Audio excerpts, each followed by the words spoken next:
For the past 3 months, the Pregnancy Care Centre has looked more like a distribution warehouse than a resource centre.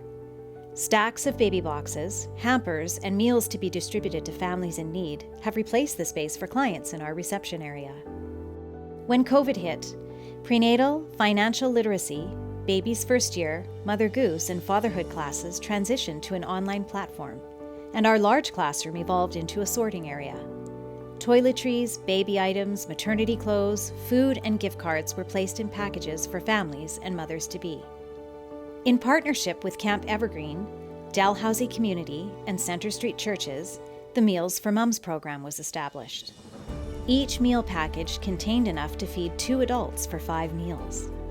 Volunteers and staff delivered each carefully curated package.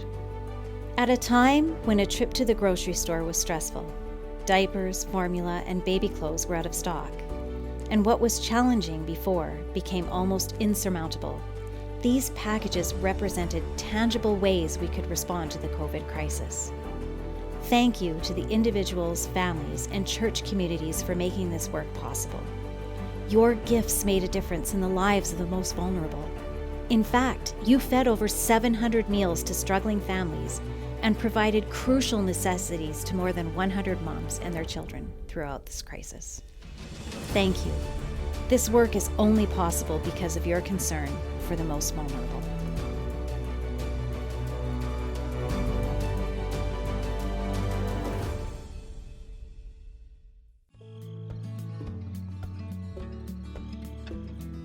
My name is Cliff Weeb, and I'm the Community Development Specialist at the Pregnancy Care Centre. Meals for Mums came about not through our own planning, but we got a call from Camp Evergreen, and they were making frozen meals to sell because of COVID, and they had nobody at the camp.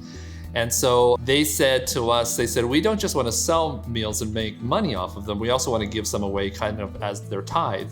And so they gave me a call and asked if we could use them at the center. I asked the client services team about this, and they said absolutely.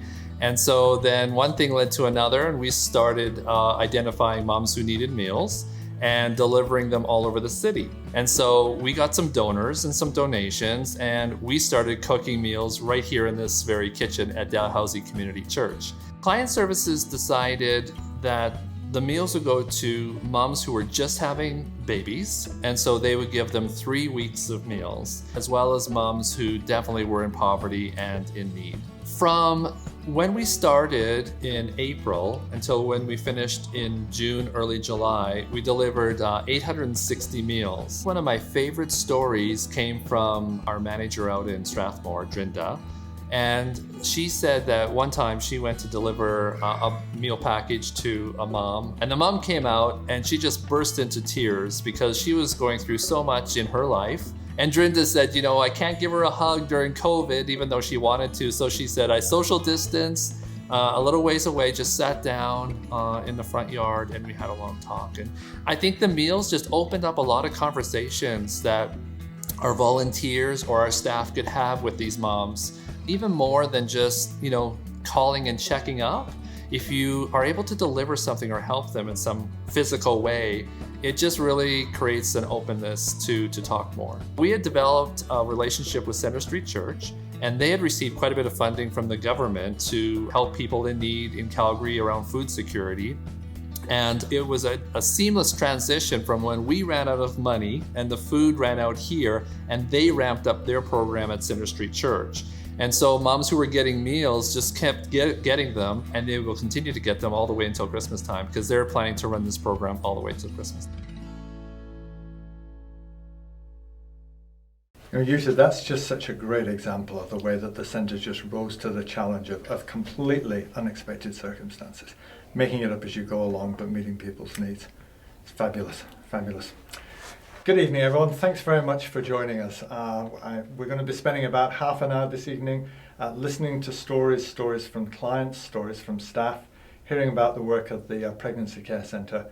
Most of the time we're also going to have a chance to be talking with Jutta Whitmire, the Executive Director of the Centre. I've got some questions for her, but also I'd like to encourage you to send in your own questions. There's a text number that's going to be scrolling across the bottom of the screen that you can use. but also use the comments and facilities on Facebook or YouTube, depending on where you're watching from this. I was thinking, Yuta, that when you and I last met together was at the last year's fall fundraiser at the Red and White Club, and we sat there blissfully unaware of what was heading our way, having no sense that the world was going to be utterly changing, and that for pretty much all of us, the world was going to be turning upside down. But it struck me as I was thinking about that's probably true also for the vast majority of your clients.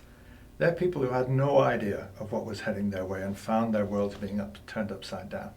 And so the centre had to not only cope with the unexpected developments that they were living through, and that sense of everything being turned upside down gives us at least a little bit of an idea of what it's like to walk in the shoes of some of your clients.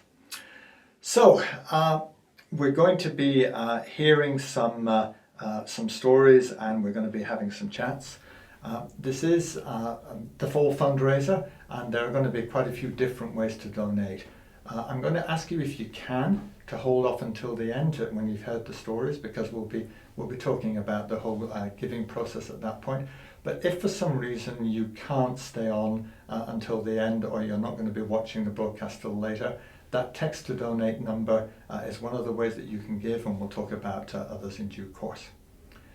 So Yuta, we last met in October 2019. Things were looking, I think, pretty positive before the unexpected hit. So why don't you tell people what the plans were like for the Centre for 2020, and then what actually happened? Yeah. Well, 2020, our plans were pretty optimistic. Our theme last year was, if you remember, holding space and moving forward. And we were doing just that. We had just opened our new centre in Airdrie, and we had hired additional staff and expanded the hours in Strathmore because of the growth there. We had grown several new programs, and the Take Charge program had grown enough that were looking at hiring someone to help with that program to support the increased demand. And we were exploring new and innovative ways to train our volunteers efficiently, because we had more volunteers as well, which was exciting for us. And we were planning the spring fundraisers. So everything was moving forward. I was thrilled with the opportunities that I had gotten and we had to speak about the centre's work and to connect and collaborate with other agencies. We were also exploring, looking and wrestling with a possible name change to better explain the breadth of what we do. Yes, I remember being involved in the conversations with that. So things are going along fairly well, and then COVID hits. So what happened? How do you react to something that is so out of the blue? You can't prepare for something like that. So what did you do? Yeah. Well, we first heard the word pandemic, and we didn't panic. We started to put some things in place to be more careful, do some sanitizing, and then I will never forget the weekend. It was actually the 15th of March, and I had spoken to my son, who is a doctor, and he said it's no longer in just travel related; it's in the community. And he suggested closing our centre down for at least 2 weeks until we knew what we were dealing with. And so with consultation with the board, I made the plan to close the centre. And then on the Monday morning, all the staff were there, and we started putting our plans in place. Little did I know that was the last time we would be together for months, until the middle of July. So Yuta, here you are facing the completely unexpected, unprecedented in our lifetime. I'm sure people watching are going to be interested to know, for someone like you, as you cope with the completely unexpected, what kind of plans do you put in place? What kind of priorities? How do you start? Well, client safety and connection is always our first priority, so that was clearly first. And then connecting with our volunteers, secondly. Communicating with donors was our third priority, and communications plans had to be put in place really quickly, and jobs assigned. So we grabbed our desktops and laptops to take home for those of us who are going to be working at home, and Zoom became our constant meeting place. The learning curve was steep, especially for some of us. I'll bet. No, it strikes me listening to you talk that the role of leadership here is really important, because it's a question of deciding what the priorities are, assigning and getting things moving. And I think one of the stories that we're going to hear from is Laura, who's the Director of Client Services, talking in part about what her year has been like so far. So let's hear from Laura. I see a lot of clients as well as I supervise the client services team. I also am connected with different agencies within the city, building partnerships, connecting with donors and volunteers, and just supporting our staff team as best as I can. I would definitely say my experience as a mom has affected my work here at the agency 100%. Early on in my pregnancy, I did struggle with postpartum anxiety and depression, and I had a C-section, so it was really isolating. I wasn't able to leave my house, similar to the situation that we're experiencing now. So it has allowed me to, again, reflect on the questions that I needed people to ask me, and that I did have people to ask me that led me to getting help from my doctor. But things like, how are you doing? How's your attachment with your child? How are you feeling as a mom and as an individual? So I think I just approach my practice now from a place that I just want to be honest, and I want to hear how people are actually doing. And I'm excited for people who are really flourishing in their role as a mom, but also I'm here and I'm willing to embrace the parts that are really challenging. We've seen a huge rise in domestic violence, as well as issues and concerns with mental health. Even rates of suicide have climbed since COVID has began. So it was really imperative that we are connecting with our clients even before they reach out for us. I think sometimes our clients were surprised when we'd call and just say, hey, like, we're thinking about you, how are you doing? Because I think in this age, there's lots of times people are busy. So when someone receives a phone call, just checking in, I think it was really meaningful for them to know that we are here. And I always finish my conversations and counseling appointments with just a, hey, if you ever need us, make sure that you're reaching out. We're here to support you. We have been able to reach out to clients again and check in and see how they're doing and offer them things that we originally didn't have before COVID. So our meal program, our clothing room shut down, but we were still willing to make boxes of clothing, and maybe it's not as ideal as being able to pick out your own stuff, but people are just so grateful and thankful that we're able to offer these things even though COVID has kind of shut down the world. It's been wonderful. We've gotten great feedback, and a lot of people have said things like, you guys have gone, like, you've really like made this period easier on my family, easier on me as a mom. I feel supported by you. So it's been overwhelming really how much positive feedback we've gotten back, and it's probably what's keeping us going. Our staff team has done an amazing job, and I feel extremely proud to be a part of this team. All areas of our center have really been working around the clock, and we have volunteers who are taking the phones throughout the night. Staff who are off hours are texting with clients to make sure that they're safe. And so it just feels like in this time where things are shutting down, our center has really opened up, and it's been so encouraging, and I love being a part of this team. Now, Yuta, what strikes me listening to that is that at a time when so many other agencies were closing around you, that the centre not only kept going, but actually succeeded in kicking it up a notch to meet a phenomenal need.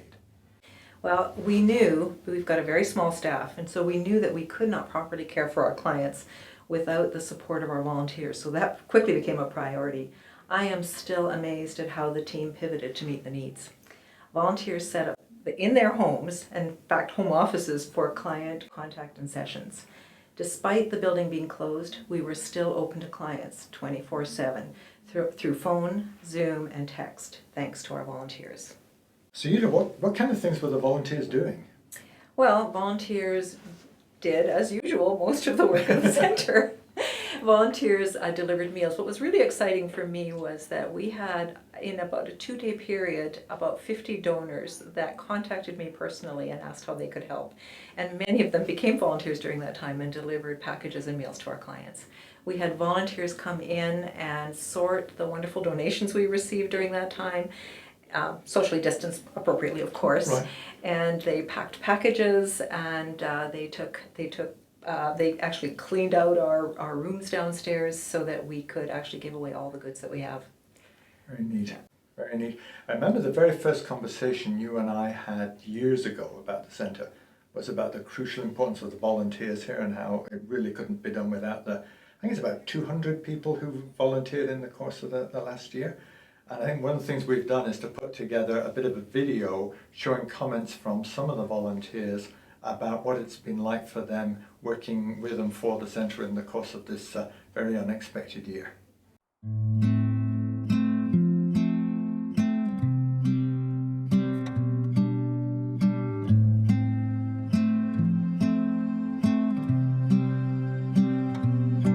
My name is Victoria. I was part of doing the very first online prenatal class. My name is Shauna, and I'm currently a volunteer with the Strathmore Pregnancy Care Centre. My name's Carol. I started out as a prenatal instructor. Most recently, I'm a client support person. My name's Joanne Hunt, and I am a volunteer with Client Services. My name is Joanne Duwachi. I work for Legacy Kitchens, and we deliver meals to the Calgary Pregnancy Care Centre in Strathmore. My name is Sharon Vanderbergt, and at the moment I teach the financial literacy course. My name is Crystal, and I do a variety of things around here at the centre. Here in Strathmore, we all pretty much do lots of stuff. My name is Elia Pigue Somi Lamai. I teach prenatal classes at the Pregnancy Care Centre.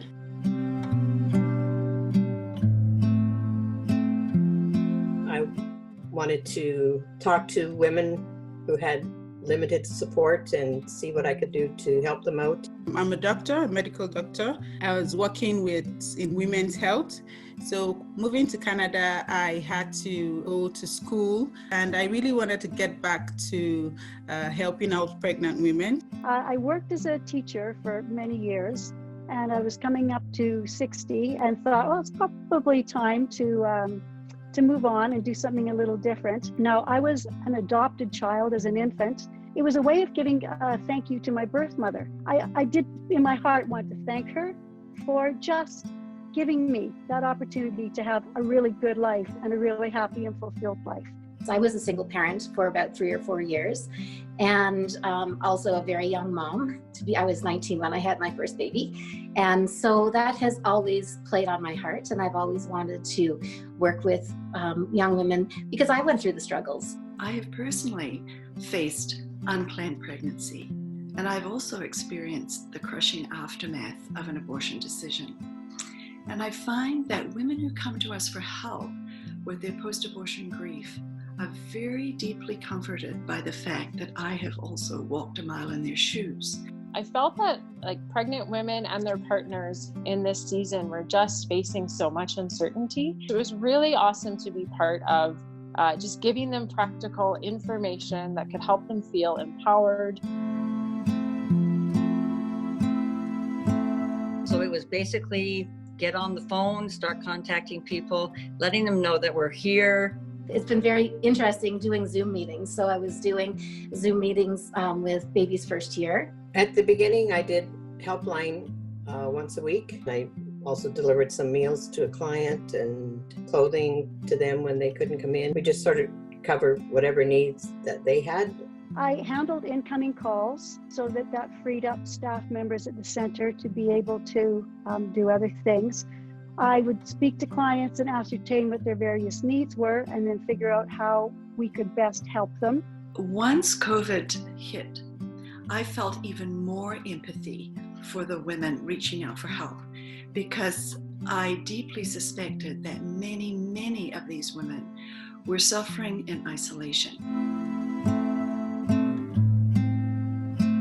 It was really cool to just kind of combine my worlds as a postpartum public health nurse, and now then teaching a prenatal class, just to kind of bring those two together. By the time we got to week 5, and on our break, I left my video on, I ran to get a coffee, I'd come back and I'd allow for that 10 or 15 minute break, but a lot of people would engage just on the personal level, which by week 5, we had actually created some relationships, and I really, really missed not seeing my clients the following week. They were very happy. Often they were quite thankful that despite the pandemic, we kept the class going. Churches throughout the city really stepped up, and they'd set up a lot of different supply centers around the city for people to access. So we were able to connect people with that kind of service. We found that people were extremely grateful. It was just a real good time of people coming together and caring together in an atmosphere where things had become very negative, very stressed. I got to meet with people that not necessarily would have been able to come into the center, so that they actually were able to reach out when they needed to reach out rather than not being able to gather that support.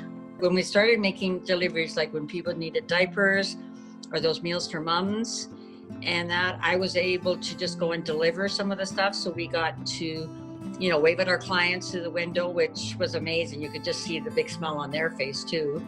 Or if it was nice day, they'd stand on the porch and I'd stand down below. And I had one client that her dad passed away over this COVID. So I was able to help her with that, not just with the babies, but also with trying to walk her through her grief. I got a feeling of a different connection with my clients, a stronger one. We have actually had quite an influx of women reaching out for help. I feel like people just need to go out there, step out, because you think it's very small. It's as small as like, oh, we're just going to go there and drop off meals. We're going to go pick up meals and deliver. You're actually blessing people. You're changing lives. You're a part of someone's story that you don't even know. All the people at this time who really did step up to the plate to help people whose faces they couldn't see. They didn't hear the stories of the individuals coming across our phone lines. They made a huge, huge difference in people's lives. So thank you.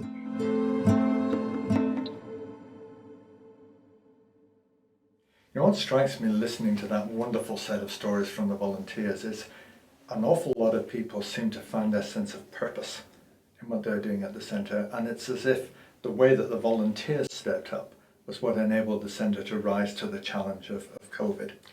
Yeah, we couldn't have done it without the volunteers. Typically, in the months before COVID, we'd see about 150 volunteer hours a month. During COVID, we saw about 150 to 180 volunteer hours per week. It was phenomenal. That's wonderful. And usually the volunteers obviously have a key role to play in things like hampers and deliveries and so on. But one of the other important aspects of the work at the centre is the classes that get run that help to address the needs of the whole family. So what happens to the classes in the middle of all this chaos? Well, one of the things we realized very quickly because of we were communicating a lot with our clients through this process.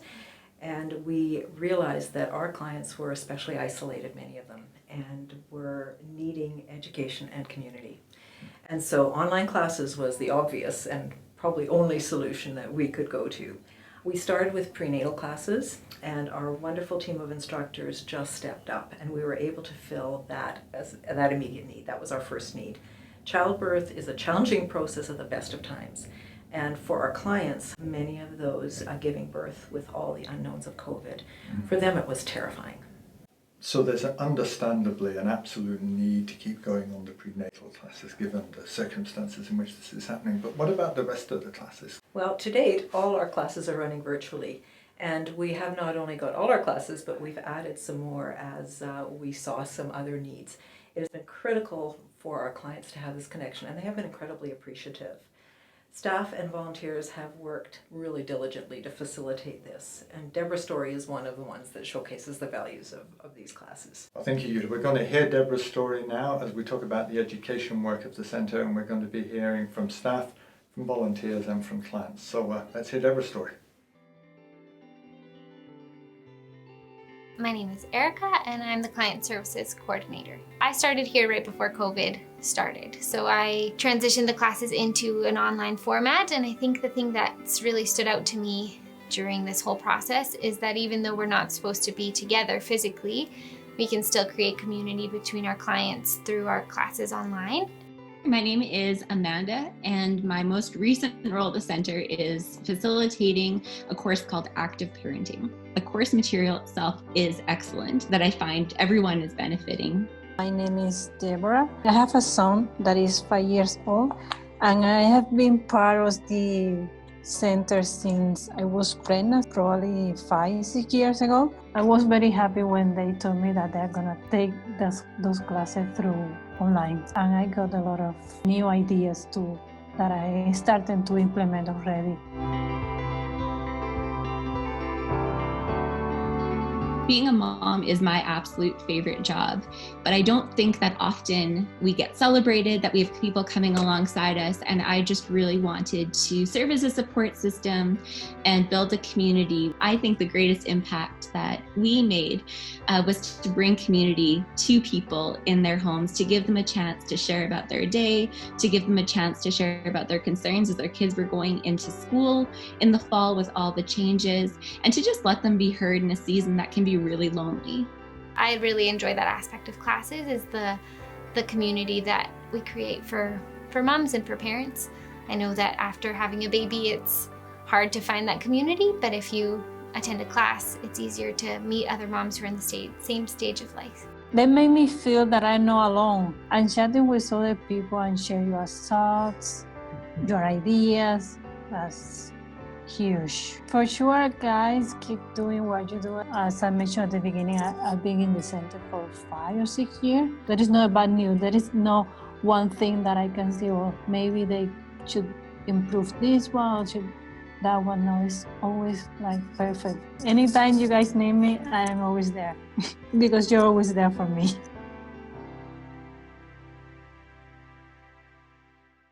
So, Yuta, I loved what Deborah said about the centre always having been there for her. And that's a great example of, in the middle of this unexpected environment, that the centre was able to adapt and to use new technology and to continue to be there for people. But I'm sure one of the things that people will be wondering, especially many of them who've been to this office here, is with everything happening virtually, is this place now empty, and what happens here? Well, obviously we couldn't do everything virtually. 2 of us stayed working in the office throughout, and all of our job descriptions changed to do whatever needs doing next. We found a way to distribute pregnancy tests and to do follow-up over the phone even. So our classrooms and boardrooms became a distribution center for the material goods that now were critical to our clients. I've become an expert in packing boxes and bags. Volunteers have come in regularly. They've been isolating appropriately, of course, but they've been giving us hours of time, packing goods by themselves, sorting clothes by themselves. It's been pretty amazing. So Yuta, one of the things that I think will be of interest to people watching is that many of them will have volunteered, they'll help put the packages together, they'll see the packages going out to clients. But what's the impact at the client end, at the receiving end of all of this? Yeah, so if you remember what it was like, there was huge shortages of goods, and many of our clients either had small children at home or were pregnant and sort of ending their pregnancy and could not get out. Can imagine being on the bus with small children or highly pregnant. So one of our clients, for instance, had to stay at home because she had some health concerns and she was nearing the end of her pregnancy. And she called me in a panic, and she said she had sent her friends out to try to locate some goods for her newborn, and there was nothing in the stores. She couldn't get onesies, she couldn't get diapers. And we were able to fill that need. And we weren't just able to fill that need for her, we were able to do that for many clients. And one of the things that you were saying to me was that it was little short of miraculous. Yeah. To see the way that things would be asked for that you didn't have, and then they would somehow show up. Yeah, and there's this strong sense of God at work in the middle of all of this. Absolutely. We would have requests. The volunteers would be phoning the clients and sending requests to those of us who were here, and we look and we know we wouldn't have something that was really critical for a client. And honestly, we saw day after day those things would show up just when we needed them, and we would be able to fill the box. And seeing that God's work at hand time after time after time, I think gives a sense of confidence moving forward. But there must have been some things that you were worried about as well. Well, Peter, there were lots of things I was worried about. But one of the things I really feared was losing our long-standing Take Charge program. The schools were all closed, and I thought the program might be lost.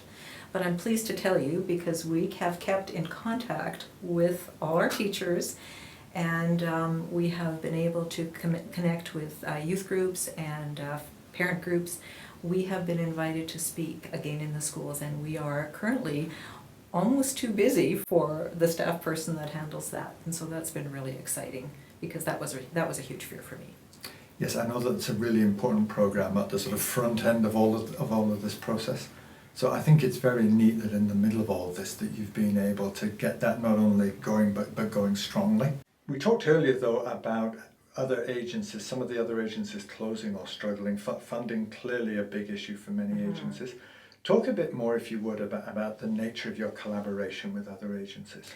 Well, you know, Calgary is actually very rich in resources, and a lot of the community agencies had funding cuts and grant cuts, and were not able to get the finances and had to close some programs. So we actually have seen an increase in need with our clients as well. What I think this has brought about, and this is kind of the good news, is that agencies are realizing that we have to collaborate and we have to support each other. And I've just seen a huge growth in collaboration and networking among the agencies, Right. and that's been really exciting for me. And from a management point of view and an efficient use of resources point of view, that's good news. But one of the things that struck me is that in the end, this is about people, and it's about agencies being able to work together well to help people. That kind of collaboration that we're seeing in Strathmore as well as other areas is, I think, so typical of the way that Alberta can rise collaboratively to meet a challenge. I think one of the next stories that we've got is actually from the Strathmore area, but it's a good example of how the centre can help fathers as well as mothers. So let's hear the story. We came to the Pregnancy Care Centre because at that time we had just received our niece, which now we call our daughter. We were brand new parents and didn't really know what to do. And then also dealing with child welfare and biofamily and all kinds of stuff that came with that. They were starting to parent their little niece that was brought to them. She had to be removed from her original family, and they were temporary guardians at this point. Just came here talking and then found myself signing up as a client and then bringing Nathan along. I still go back to that very first session. He was sitting in the corner, not making eye contact, and said, "I don't need to be here." I'm happy I came, but I really didn't want to, honestly. Very negative about coming to the center. For Nathan, again, he comes from a little bit of trauma in his background. I didn't know what to do and how to be a father, because my dad left when I was about 8, and I haven't talked to him since. And you could see that it was something that needed to slowly be unpacked with him. All of a sudden, she was given to us because the baby had to be removed from the home, and they told us the same night, "Can you take her?" With Nathan, he was very adamant that this is my niece, my brother's gonna step up, this is just a temporary situation. Fast forward a couple more months of bonding, and it was amazing. He came in the one day and he said, "Drinda, you know what? She is no longer my niece, I am her dad." It was a beautiful moment. Drinda was a huge help for sure. She helped me figure out basically how to be a proper dad, because I never had that growing up. But there was these little milestones that we started to see in his relationship with his now daughter. And the first time she kind of looked at him and smiled at him just completely melted him. That heart that he had to protect for so long was starting to melt. We wanted to raise her as ours, and it was really difficult because I've never held a baby, babysat, changed a diaper, let alone. I love that little girl. At the center, I also did the self-esteem program, and I looked into doing prenatal now that we're expecting twins. So, and we also did a kind of combined counseling piece with the child welfare adoption situation. And I eventually did Daddy's program. So I learned about the kind of dad I wanted to be, and it helped me realize that every little girl or child needs their father in their life. We found that actually Nathan started to really open up and ask. He would come now with a list of questions of stuff that was going on during their week, and he said, "I gotta talk to Drinda about this." When I walk in the door, all he hears from upstairs is, "Daddy, Daddy home?" It's cute. I love her little voice. We had to learn how to deal with our past, with our traumas, and how to communicate to each other why we were thinking of parenting a certain way and making sure we were on the same page, right? Before we came here, I had no boundaries with my mother. Because we are in a kinship situation, we had to learn how to set boundaries with Nathan's family. We did a blend of fatherhood in baby's first year with Nathan, and now they're doing prenatal with us, and then we will be helping them, and we've helped them a little bit with kind of the toddler times with their daughter, and we've developed that new program as well, so we're going to be going through that. When Nathan is gonna see the girls, I think it'll be fun to watch him grow even more as a dad, because I've seen him grow over these 2 years of, that's not my kid, to being the biggest daddy, like on the floor playing princess and everything. He's always looking at her, she's always looking at him, and when they're in conversation with each other. And the way he touches her, and just everything is so gentle about him when it comes to her. So I love seeing that relationship with them, and I love to see that blending now as they are parenting now their daughter and soon to be twins. With the little babies, it's a new experience for him and me to have brand new babies. So I think he's already super protective of the pregnancy, but I think he's gonna be even more happy and protective of them when they come out. I think he will do well because he wants to do well as a dad. And it turned out he was just scared to parent. He did not want to be the dad that abandoned him. What an incredible journey to be able to do that with them. It was just so impactful.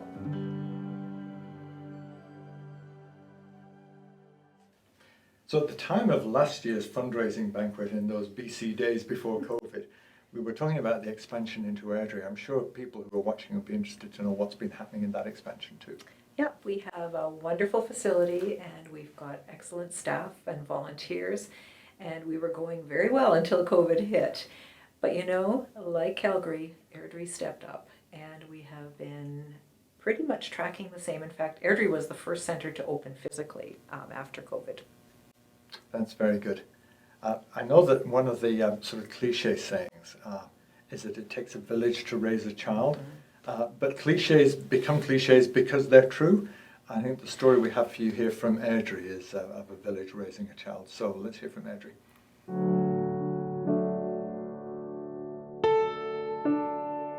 We are so happy that Augustine is here, because from the start it was like, how are we going to handle this baby? How am I going to do it with my own kids?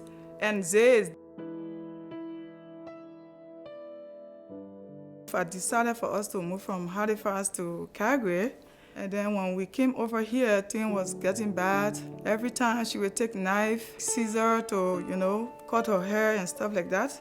I have to take her to children's hospital. Sometimes she would spend like 4 months to the children's hospital. At the same time, I was working, and I still have my own 5 children to look after.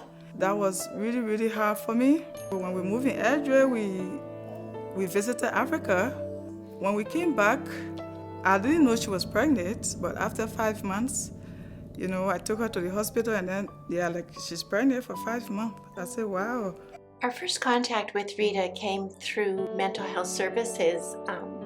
The social worker there called because they said they had a client with schizophrenia who was pregnant and had an aunt who wanted to support her. So when I went, I met with Karen. She was so welcoming. It was like the center was our home. We first met Rita, and she brought Zay, and we went through the clothes closet because she needed maternity clothes, and so she was quite happy to find some things that would fit for her.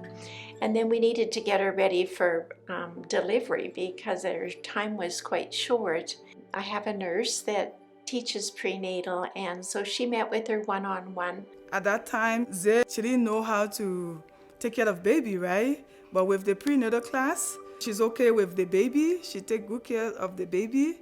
Rita is the guardian of Zay, and then she discovered she needed to be the guardian of the baby. And so we have a lawyer in town that provides free consult. She referred her to a lawyer so that I will be able to get a guardianship for the baby. Every time, whenever we want anything, we go to the center, we get a baby clothes, we get baby shoes. Almost everything for the baby, we get it from the center. Even a car seat, a baby bed, everything is from the center. So we are very grateful for that. They all work together, and Zay has just blossomed. She seems to be very happy being a mother and doing a good job. In Africa, we have a saying that take a village to raise a child. So we all work together as a team. And we do have the church, my stepmom, and we have a grandmother in this house. The entire family joined together to raise Augustine. I think it's important that people understand that we walk life journey with our clients. So wherever that journey goes, we are there for them. So it's a very meaningful work that we do here. I'm saying thank you to you guys for your support. Because of your support, I was not able to go out there and beg for money. I was not stranded in any way because of you guys' help. And thank you so much to Karen for everything. Karen, we appreciate you so much. We pray that Augustine will grow up and you get long life and see how he's going to turn up in the future.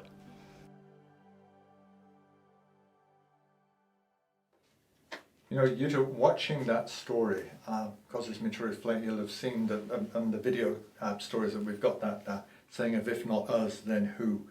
And there's a couple of ways you could look at that, but as other agencies are closing and it's getting harder to find stuff, then that question of if not us, then who becomes a real practical urgent question.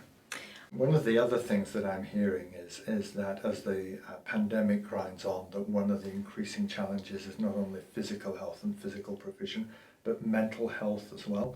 Is that starting to show up increasingly in the work here at the centre? Yeah, I think what we're all seeing is the client situations are getting more and more difficult.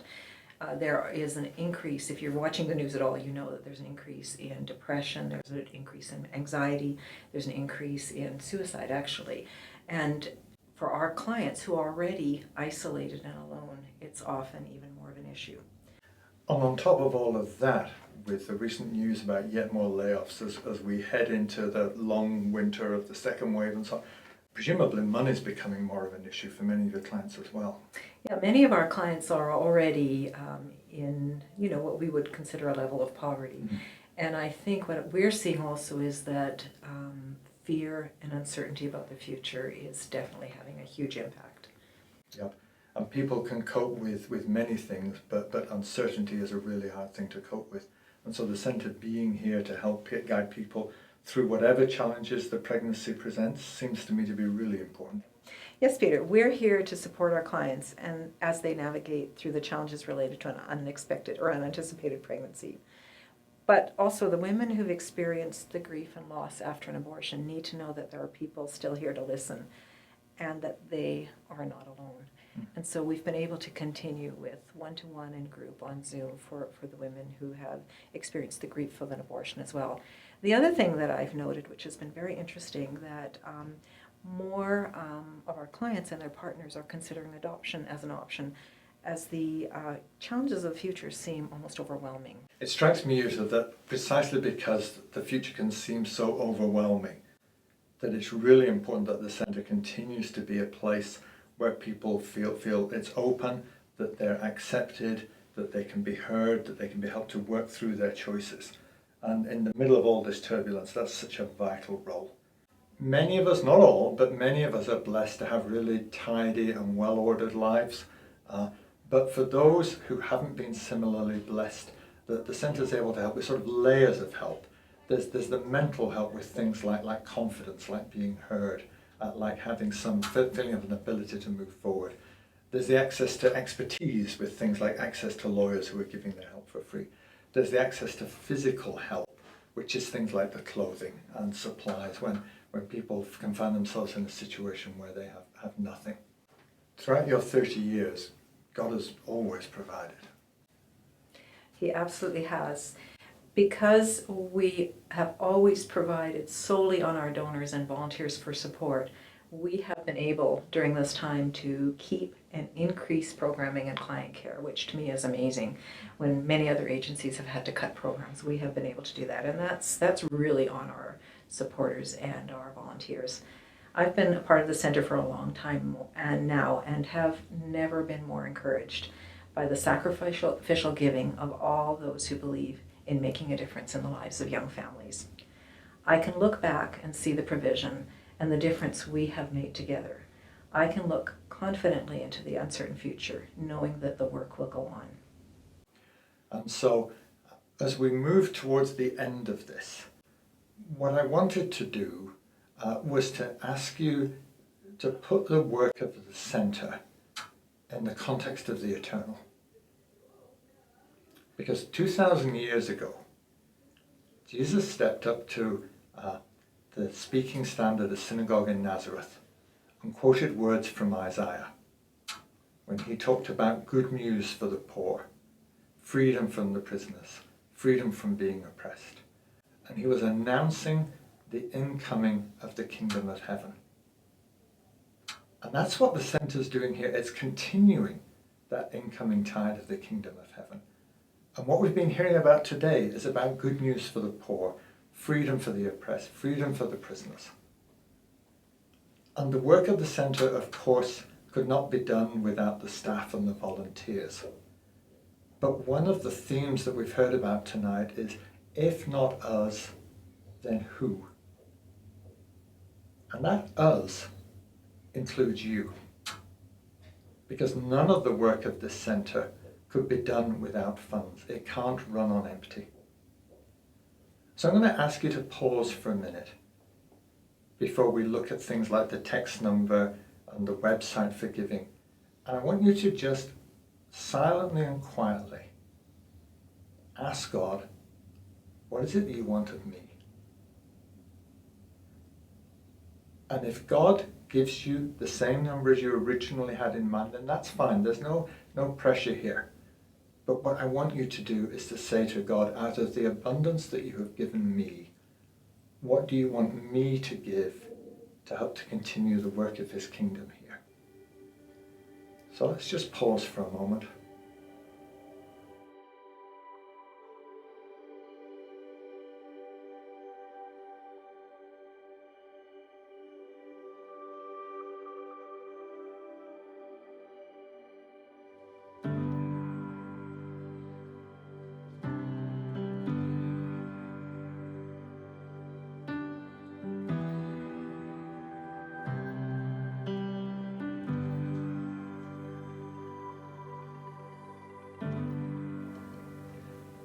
And now, across the screen, you're going to see details of a text number where you can give.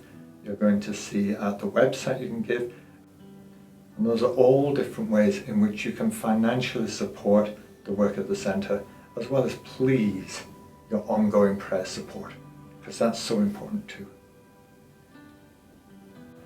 But I want to thank you for joining us this evening. I want to thank you for your time, for your attention, for your care, for your support for people who have nowhere else to turn.